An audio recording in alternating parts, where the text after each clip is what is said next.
Em Apocalipse, capítulo 1, versículo 20, Jesus diz que as 7 igrejas são os 7 candeeiros. Logo, o candeeiro representa a igreja, onde o Espírito Santo, como o azeite, vem e a luz brilha. Esta é a única luz no lugar santo, que representa a igreja e o mover do Espírito. Mas houve algo trágico para as igrejas. Jesus anunciou isto na primeira carta à igreja de Éfeso, no capítulo 2, versículos 5, nós podemos ler assim, no capítulo 2. Lembra-te, pois, de onde caíste, arrepende-te e volta à prática das primeiras obras. E se não, venho a ti e moverei do seu lugar o teu candeeiro, caso não te arrependas. O Senhor, no princípio, ele chamou a atenção da igreja em Éfeso, que representa a igreja apostólica, a igreja desejável. Jesus diz que a igreja caiu, mas caiu de quê? No versículo 4, temos: Tenho, porém, contra ti que abandonaste o teu primeiro amor. Se não amar o Senhor de todo o coração, de toda a tua força e de toda a tua alma, você colocará algo no lugar do Senhor. O Senhor será substituído no seu coração. Isto é uma queda. Recordando que o candeeiro é a luz, representa a luz do Espírito Santo. Sem a luz, a igreja se move nas trevas. Por isso, nós vamos encontrar nas cartas seguintes as consequências daquilo que Jesus ameaçou à igreja. Venho a ti e moverei do seu lugar o teu candeeiro, caso não te arrependas. Mover do lugar o seu candeeiro é tirar a iluminação, o Espírito Santo se afastar. Quando o Espírito Santo se afasta, a luz vai embora, porque ele é a luz. Ele que revela a situação em que estamos, o que fazemos e o que falamos. Vamos ver que a primeira questão que Jesus disse que era contra e que surgiu nas igrejas está no capítulo 2, no versículo 13. Diz assim: Conheço o lugar em que habitas, onde está o trono de Satanás. Portanto, se a igreja perdeu a luz, a autoridade de Satanás entrou nela, através da carne. Assim veio as trevas. É por isso que a igreja se corrompeu e se dividiu posteriormente, por causa do trono de Satanás. Observem que no versículo 14 começam a entrar as coisas negativas, que Jesus reprova. Versículo 14 do capítulo 2, a doutrina de Balaão. Diz assim: Tenho, todavia, contra ti algumas coisas, pois tens aí os que sustentam a doutrina de Balaão. A doutrina de Balaão consiste em levar vantagem pessoal usando o dom de Deus. Balaão era profeta, mas ele tentava usar este dom para receber vantagem pessoal. Outra coisa negativa que entrou foi a doutrina dos nicolaítas. A palavra nicolaíta significa vencedor do povo. Então, é a hierarquia, é o domínio sem o Espírito Santo. É o domínio do homem usando as Escrituras, usando a palavra de Deus. Mas o interesse é manter o seu próprio poder. Portanto, já temos 3 consequências de Jesus cumprir a sua ameaça na primeira carta. Ele moveu o castiçal, ele retirou a luz, porque a igreja não se arrependeu, não voltou a amar o Senhor como no princípio, com o primeiro amor. Então, nós vamos ver Na sequência, o tolerar Jezabel na igreja em Tiatira, no versículo 20 do capítulo 2. Diz assim o Senhor: tenho, porém, contra ti tolerares que essa mulher Jezabel, que a si mesmo se declara profetiza, não somente ensine, mas ainda seduz os meus servos a praticarem a prostituição e a comerem coisas sacrificadas aos ídolos. Observe que os que creem começaram a tolerar o erro nas igrejas, e é assim até hoje. Até hoje temos doutrina de Balaão. Até hoje há aqueles que levam vantagens pessoais usando a palavra de Deus, ou o dom de Deus que recebeu. Até hoje temos a doutrina dos nicolaítas, pois Jesus nos ensinou que entre nós todos são irmãos, e quem deve nos dominar é o Espírito Santo, o cabeça da igreja. Portanto, o homem, a carne, Satanás, entrou na igreja. O trono de Satanás entrou na igreja.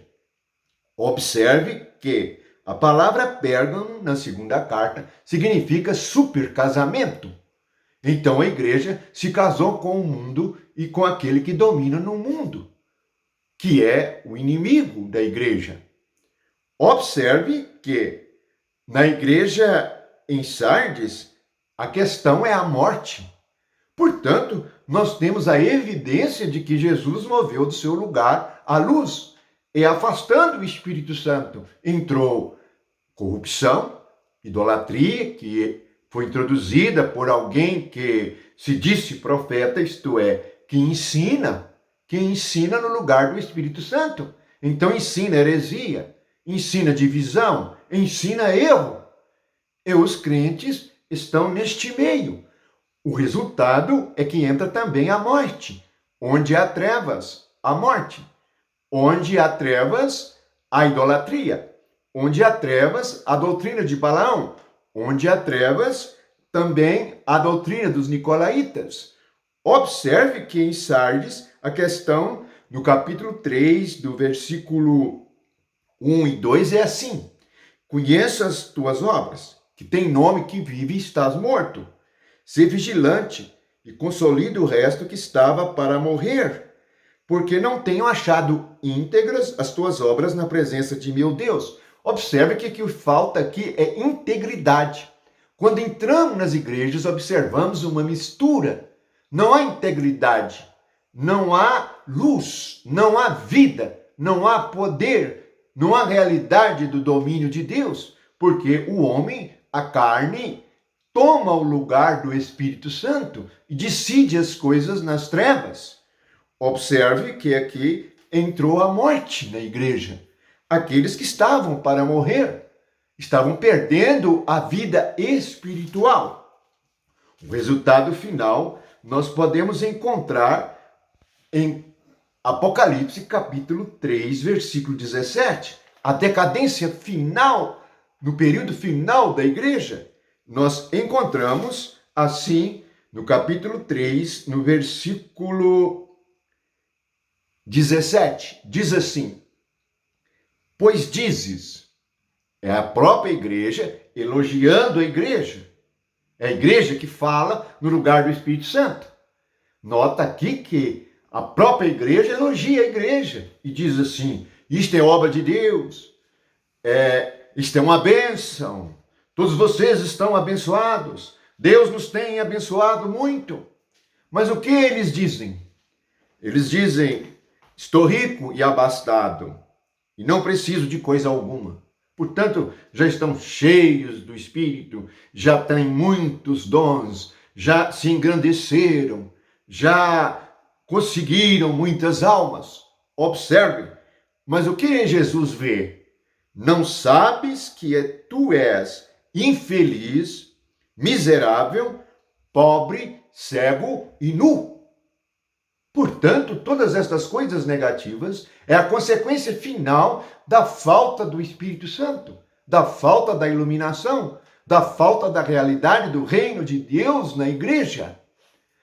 Agora, nós vamos ver como podemos vencer todas estas coisas negativas e voltar à luz. encontramos uma igreja que não recebeu nenhuma repreensão.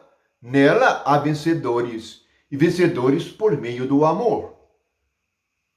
Lembramos então da queda. Deixar o primeiro amor. Mas há uma igreja que voltou ao primeiro amor. A igreja de Filadélfia. Essa igreja venceu porque encontramos no capítulo 3, no versículo 8 assim: Tens pouca força, entretanto guardaste a minha palavra e não negaste o meu nome. Ainda no versículo 10 da igreja em Filadélfia: Guardaste a palavra da minha perseverança. Portanto, guardar a palavra e não negar o nome do Senhor é permanecer na pureza original da doutrina de Cristo e da doutrina dos apóstolos, em que não há denominação, em que não há nenhuma invenção ou instituição humana, mas o Espírito Santo opera por meio da palavra viva e eficaz que corta a carne. Sem isto, a carne se manifesta no lugar do Espírito Santo. Entra dons de línguas falsos, entra interpretações falsas das Escrituras, entra o homem como o mestre, no lugar do Espírito que nos dá dons de mestre. Note que os dons de Efésios 4, que é o dom de pastorear, o dom de ensinar, são dons que vêm do Jesus ressuscitado, daquele que subindo ao alto levou cativo o cativeiro. Leia Efésios 4. Portanto, a maneira de vencermos todos estes erros nas igrejas e esta tragédia da falta de luz, da falta do Espírito Santo, é guardar a palavra. Você não tem que prestar atenção no que a liderança diz sem o Espírito. A palavra do homem. Você tem que conferir se foi assim que Jesus falou, se foi assim que os apóstolos ensinaram. Do contrário, você será vítima de Jezabel, vítima dos nicolaítas, vítima daqueles que aplicam a doutrina de Balaão, vítima daqueles que estão mortos, parece que estão vivos, estão louvando, cantando, orando, mas estão mortos. Portanto, voltemos à palavra de Jesus, o ensinamento dos apóstolos, para que você não seja cego, para que você não seja infeliz, para que você não seja nu, para que você não seja miserável, para que você não seja cego. Portanto, a cegueira final na igreja é consequência de Jesus ter tirado a luz, porque o que nos faz enxergar é a luz. Os olhos sozinhos, eles não enxergam, é a luz que nos faz ver. Portanto, sem o Espírito Santo, nós não sabemos nada e queremos até mesmo que Deus nos sirva. Pelo contrário, nós devemos servir o Senhor.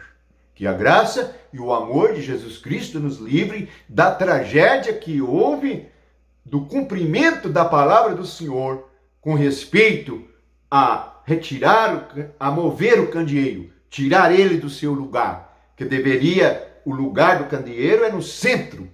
A lâmpada, Jesus diz que não é colocada debaixo do alqueire, mas deve estar no centro para iluminar todos nós. Amém.